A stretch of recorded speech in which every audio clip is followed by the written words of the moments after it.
हाय दोस्तों, तो आज हम आपको पढ़ाएंगे कि मध्य प्रदेश के कौन कौन से जिले समीपवर्ती जिलों से राज्यों से दोस्तों लगे हुए हैं। तो जैसा कि अपन पहले भी पढ़ चुके हैं कि 5 राज्यों से हमारी सीमाएं लगी हैं: महाराष्ट्र, गुजरात, राजस्थान, छत्तीसगढ़ और उत्तर प्रदेश। तो इस तरीके से हम इसको दोस्तों पढ़ने का प्रयास करेंगे। मध्य प्रदेश एक भू आविष्ठित राज्य है, क्योंकि इसकी सीमा किसी भी समुद्री सीमा से नहीं लगती है और इसकी सीमा किसी इंटरनेशनल सीमा से भी दोस्तों नहीं लगती है। तो अपन अब इसको पढ़ेंगे कि कैसे कैसे ज़िले में आपको बताऊंगा, तो आपको याद करने में काफ़ी सहूलियत चली जाएगी।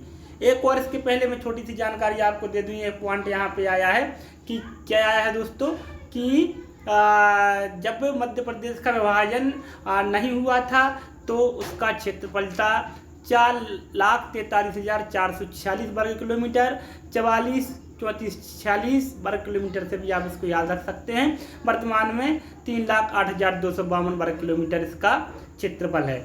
सबसे पहले दोस्तों आपको याद रख लेना है कि उत्तर प्रदेश से लगे हैं हमारे 13 जिले, महाराष्ट्र से लगे हैं 9 जिले, छत्तीसगढ़ से 6 और गुजरात से सबसे कम मात्र 2 जिले लगे हैं और हमारे राजस्थान से दोस्तों 10 जिले लगे हैं। ठीक है दोस्तों, तो मैं आपको बता दूं कि जैसे अब 13 जिले को कैसे याद रखें। तो सबसे पहले हमें ये देखना है कि कितने संभागों की सीमाएं इससे लगी हैं। दोस्तों 4 संभागों की सीमाएं उत्तर प्रदेश से लगी हैं। चंबल संभाग लगा है हमारा, ग्वालियर लगा है और सागर लगा है और अपना रीवा लगा है।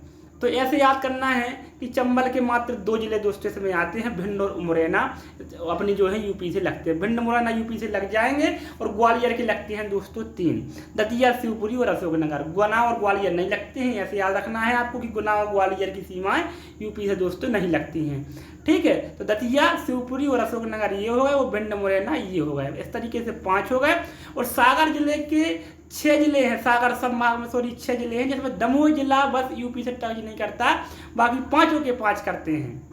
कौन कौन से करते हैं? सागर, निवाड़ी, टीकमगढ़, पन्ना, छतरपुर सारे के सारे कैसे लगते हैं? यूपी की दोस्तों सीमा से लगते हैं। तो 5 ये हो गए, 5 अब बचते हैं 3। तो 3 अब रीवा संभाग के लगते हैं, सीधी को छोड़कर बाकी 3 लगते हैं। ऐसे याद रखना है। 4 हैं रीवा, सतना, सीधी, सिंगरौली, तो सीधी को छोड़ देना है, बाकी सतना, रीवा और सिंगरौली दोस्तों इसमें 3 जिले इसके आते हैं। और निवाड़ी को छोड़कर पूरे के पूरे, निवाड़ी को नहीं, दमोह को छोड़कर पूरे के पूरे सागर के आते हैं और 2 मुरैना के, 2 चंबल के आते हैं और 3 काय के आते हैं, ग्वालियर के आते हैं। तो इस तरीके से 13 जिले आपको दोस्तों याद हो जाएंगे।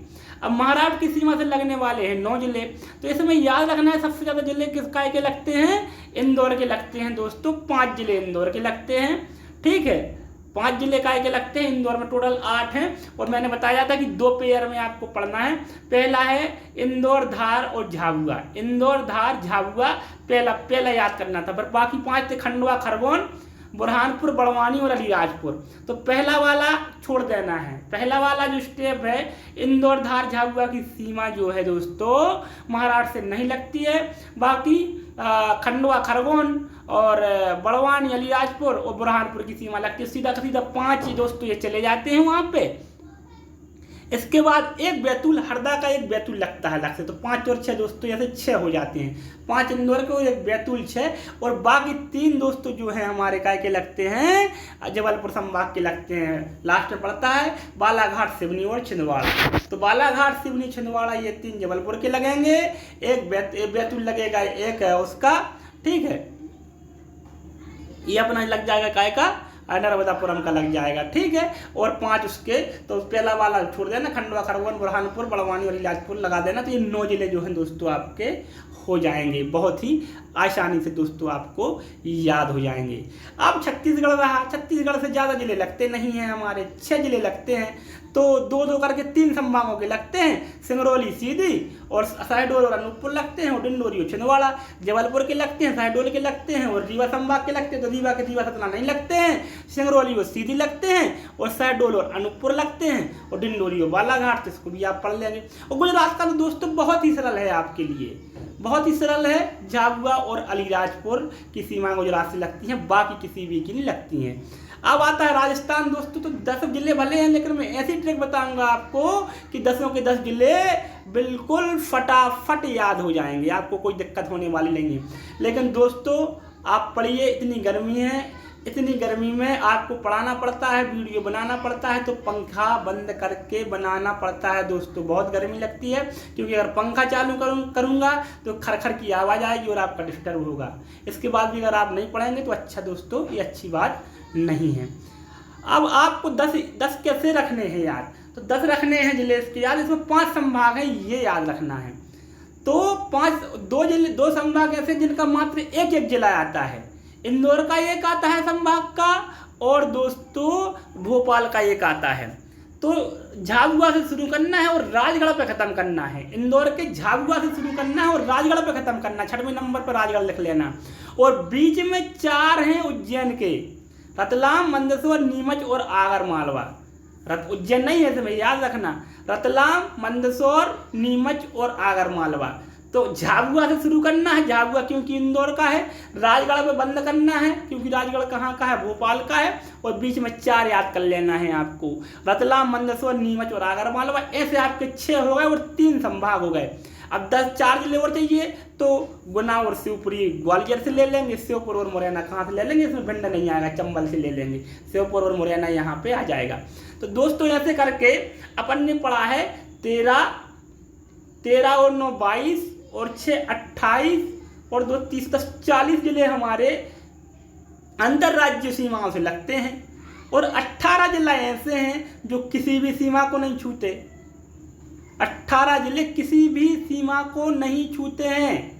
तो 40 और 18 दोस्तों, ये तो 58 हो गए। और जिले हैं हमारे पास 52। तो 6 जिले कैसे बढ़ गए, तो 6 जिले ऐसे हैं दोस्तों जो 2 राज्यों की सीमाओं को छूते हैं, इसलिए गिनती में फर्क पड़ रहा है। तो हमें देखना है कि कौन कौन से जिले हैं जो 2 को छूते हैं। तो सबसे पहले मुरैना और शिवपुरी अपन जो है एक पैरा में बनाएंगे, क्योंकि मुरैना और शिवपुरी दोनों की सीमाएं राजस्थान और उत्तर प्रदेश को छूती हैं।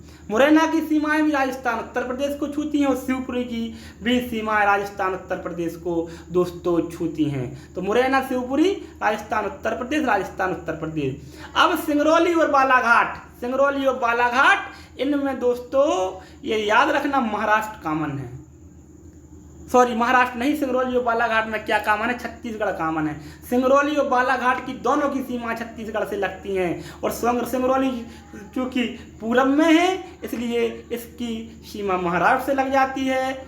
और बालाघाट, चूँकि बालाघाट की सीमा कहाँ से लग जाती है दोस्तों, माफ़ कीजिएगा, महाराष्ट्र से लग जाती है, क्योंकि ये कहाँ है, पूरब में। और सिंगरौली की सीमा कहाँ से लग जाती है दोस्तों, उत्तर प्रदेश से लग जाती है। तो एक बार फिर से बता दूं मैं, मुरैना और शिवपुरी की दोनों की सीमाएं राजस्थान उत्तर प्रदेश, शिवपुरी की राजस्थान उत्तर प्रदेश दोनों से लगती हैं। अब सिंगरौली और जो बालाघाट है दोस्तों, इनमें छत्तीसगढ़ कॉमन है, दोनों की सीमा छत्तीसगढ़ से लगती हैं। लेकिन सिंगरौली उत्तर प्रदेश से भी लगता है और बालाघाट महाराष्ट्र से लगता है, ऐसे याद रख लेना है आपको। अब अलीराज और झाबुआ की कहानी तो बहुत अच्छी है, आपको बहुत अच्छे से याद हो जाएगी दोस्तों। कैसे याद हो जाएगी, क्योंकि ये दोनों जिले कैसे लगते हैं, गुजरात से लगते हैं। तो गुजरात तो इनमें कॉमन हो गया, लेकिन एक अंतर्राज्यीय दूसरा राज्य और चाहिए, तो अलीराजपुर गुजरात से महाराष्ट्र से लग जाता है, और झाबुआ जो है राजस्थान से लग जाता है। तो इस तरीके से अपन ने ये 40 के 40 पढ़ लिए हैं दोस्तों। आप अच्छे से याद कर लेना दोस्तों, और बहुत बहुत धन्यवाद। अगर पहले का जो लेक्चर था उसको आपने याद कर लिया होगा, तो ये याद करने में आपको कोई कठिनाई आने वाली नहीं है। अगले वीडियो में पढ़ाएंगे करके देखा पे कौन कौन से जिले हैं। इतनी मस्त टिप बताऊंगा कि आपको बहुत अच्छे से याद हो जाएंगे दोस्तों। वीडियो को अंत तक देखने के लिए बहुत बहुत धन्यवाद।